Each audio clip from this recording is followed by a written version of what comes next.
You know what? I gotta start here. I gotta play this. Welcome to The Hobby with Cage, a sports card show that will keep you on your hobby toes. Keep you on your hobby toes. What's up, everybody? Hobby with Cage, episode 240, brought to you by Blicker Trading and Arena Club. Coming down off the highs of the National, and I wonder if that's the case for more people than just me. This time of the year, it always seems to be sort of like high for the hobby. We kind of ride it now, right? We ride the National into Burbank, West Coast. Last night, just days after the National, we have the first preseason games. My Raiders look terrible. And people start to look for quarterbacks. Baseball ramps up and people start to, add their Shoheis. And, as football starts to heat up and we start to see, quarterbacks make their push for MVP, then NBA starts to, season starts to come. And, we go into this pretty awesome time here of cards. But, the National, there's always this big kind of momentum push. And, you have some other cool things kind of hanging over there, right? With, the World Cup next year, and people starting to talk about that. And, there's always something to talk about. You add into that the licensing, switching over from Panini to Fanatics for, basketball and football, and just, the calendar for the next, year. You have more in it than you usually do, not to mention just this crazy kind of boom cycle that we've been in where, I've mentioned that I think it's frothy many times on the show, sort of bubbly. And I wanted to kind of talk to you about that and then, throw my thoughts on it. One, I'm still buying cards. I mean, I'm posting the cards that I'm buying on my page. I'm not posting all of them, but I will. But I will tell you this, the National, if I could sum it up for the folks who were there or weren't there, there was a lot of deal making on what I call the high end. And we used to talk about this, the market, the hobby as sort of the market, right? We call it, like this, the hobby space, the market. I believe the hobby has sort of split into two markets now, to be all honest, right? I think there's this one market that kind of sits above it all, where there's some real high-end people doing high-end deals, the stuff that you hear about, right? Your crazy high six-figure, sometimes seven-figure cards. And believe it or not, there's a couple of people kind of doing deals with each other. There's a handful of people kind of fighting out those top cards. And when you see a $1.2 million, Messi sale, it's most likely because there were a couple people, handful of people, 2, 3, 4 people who were probably in the running for that card. And that forces the price up into the stratosphere. That doesn't necessarily mean that a gold is automatically 1/10 of that or more than that, because if there's only 4 or 5 people who are going to fight like crazy to push the price up for a 1 of 1, there's enough golds out of 10 to go around for those 4 or 5 people. And they don't have to push the price up. They can wait for the next one. They definitely don't have to push the price up on your base. And that leads me into that second piece of the market, right? Because we're emotional people. You see those top line headline sales. You see those crazy, like the exquisite stuff that sold at Heritage, last year. And you think to yourself, all right, well, if that Messi Kaboom sold for $1 million, my Messi Kaboom's got to be this. Or, if that Tom Brady sells for this, my Tom Brady lower version has got to sell for this. Or, look at the mega cracks. Messi just sold for $850,000. Mine in a PSA 3 has got to be worth more. And the funny thing is that the people who have them get louder. The people who have them and things like it get louder. You're going to see more of the Monday Chrome, the different versions in your feed. People, I'm going to take this to my coffin. And then, you find out they didn't die the next day, but their card is no longer with them. And it's definitely not going to be in their coffin. It's an interesting thing to watch. And my take on it, at least from the National, is there was a lot of activity up here and a lot of activity down here, sort of like the repacking. Like let's liquidate people, let's buy their collections and throw that stuff into a repack.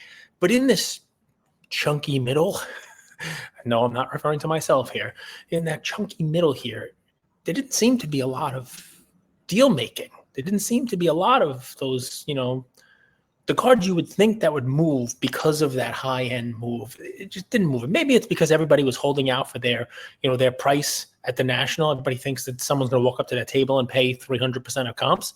I guess some people do. But there didn't seem to be a lot of, stuff there. I put in my news that, Alt gave out $5 million in cash or $4.8 million in cash. And, everybody is buying, and auction houses were taking in consignments. The flip side to that has to be that doesn't that mean a whole boatload of stuff is coming to auction? Doesn't that mean we're going to get a flood of supply soon? Doesn't that mean that, every auction house, starting with, the Platinum Heritage that has the dual logo man and then a whole bunch of other stuff in it, aren't you going to see a lot of these cards kind of come out? And doesn't that, offer sort of like a supply shock? And usually when that happens, prices come down. Those headline stories can only prop it up so much. But when the supply is there, you don't really need to compete. It's the same thing we used to talk about where, if a card comes up for auction every month, you don't have to go, as high as possible for it because you could bow out and wait for the next one to show up. Can't do that with a one of one kaboom. You got to go strong or you're not going to get it. And you maybe never will get it, right? Because it's a one of one. That's the difference. So, I had these conversations there. I'm curious to see what happens. I think the market overall is strong. I think, you have to be able to weather some of these, temporary things. But the National, while there's excitement, there's craziness, you get all excited for it. It also, in my opinion, was an event where a lot of supply was taken in by auction houses, by people who are buying cards who are now going to be trying to sell it. And I think the next logical step here is that you're going to see an additional amount of supply kind of hit the market. And that may, at least temporarily cause some sort of a price, drop. And that's kind of like your 5 minutes of, thoughts on where we are, bubbly, frothy. I get a lot of people asking me, what do I think? Should I be selling my cards? And what's funny about that is I had some conversations at National with people. Our hobby it's a real interesting place. And I'm well over the 5 minutes. I'm going to spend one more minute because I want to throw an idea out there for you guys that I had after some conversations at my time at the National. And you can tell me in the comments or your DMs if you think this is good, and I'll do it. If not, I won't. But when people start to get concerned about bubbles and frothiness and they start to send me messages, what should I do? Should I liquidate? Should I sell? The answer is always simple. And it's sort of like the old E.F. Hutton, the old 80s Wall Street stuff. The answer hasn't changed for as long as I've been alive. And it's if you're investing, you have to diversify. You can't be all in one thing. Now, in the hobby, people think diversification is, well, let me get that Mickey Mantle over here, and let me get that Ken Griffey over here, and let me be in different sports, and let me be some modern and some vintage, because vintage is sort of like bonds. I've heard people compare vintage to bonds, right? And I've heard modern is like a penny stock, especially like an ultra-modern Bowman. It's so funny how we compare those, but we stay within the hobby. And the conversations that I had with hobby folk, with some of the more successful hobby folk, is that they don't just diversify in the hobby. They look at the hobby as a part of their diversified portfolio of all assets. And they treat the cards that they own like stocks or like real estate. Real estate is probably a better one. We don't like comparing them to stocks, right? Because they don't exactly generate income. I know that, most real estate doesn't generate income either unless you're renting it out. Rental properties do. But the conversation I had was like, people started talking to me about, I've come on here and spoken about buying stock, doing my Friday opening with Ian and offering him an alternative of, hey, do you want to spend money on a box or you want to buy stock? And sometimes he buys stock and kind of the process of what we do. I know people who are buying real estate in the hobby and they treat their cards the same way. I know people who are buying stock and people who are buying Bitcoin. We got a lot of Bitcoin people. And we got a lot of people buying, coins, gold bullion. And a couple of people said, hey, why don't you talk a little bit about, alternate assets? I said, all right, I can do that too. Everything I just talked about, I own. I've been buying gold coins from my son since he was born. And I'm wondering whether or not any of you guys would find that useful, find that helpful. Because to me, that provides a little bit of comfort, right? If I think that the market is frothy, if I think that we're in sort of a bubbly situation, right? And you think the hobby might have gotten a little too hot, well, if you have a set amount of money to invest, maybe you feel more comfortable. Maybe it's easier going to sleep at night if it's not all in that one tranche. And there's, other places to put it. I don't know if you guys remember this, but I mean, this is a couple years ago. I'll have to find the episode. Andrew and I were still doing it together. I remember talking about a Roberto Clemente card that was made of gold. Pretty cool, because it actually had the value of the gold. And we talked about how, if there was ever really a problem with cards and the cards all came crashing down, that card itself still had value because it was gold. Like, it was made of gold, and the gold still had value. And guys, look up what gold is worth.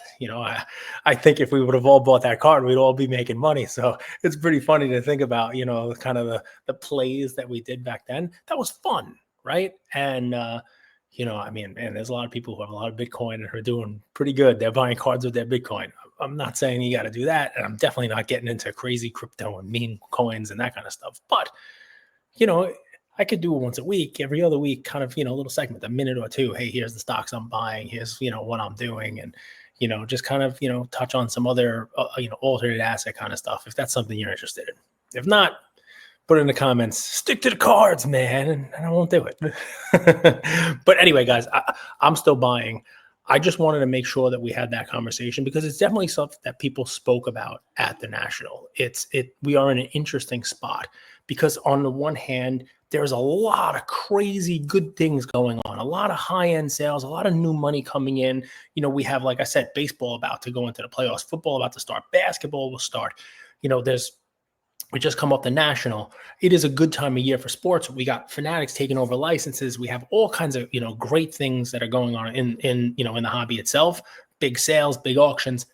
But the overall market, the overall economy it's also in the same kind of spot, right? We've run. We're at like all-time highs in both. There is a correlation between the two. And, it's the stuff that I think about. The decisions I make with the money I invest and the money I have in my cards, they are tied to what I do with the overall market, my overall investment portfolio. So if it's a conversation you want to have, let me know, because I think it's fun. I think it's worthwhile. And there's 5 minutes that turn into 12, and the answer to a bubble, diversify. There's your title. And that's Thank you for listening to The Hobby with Cage. There you go. Another episode brought to you by Arena Club and Flicker Trading. I'll talk to you guys soon.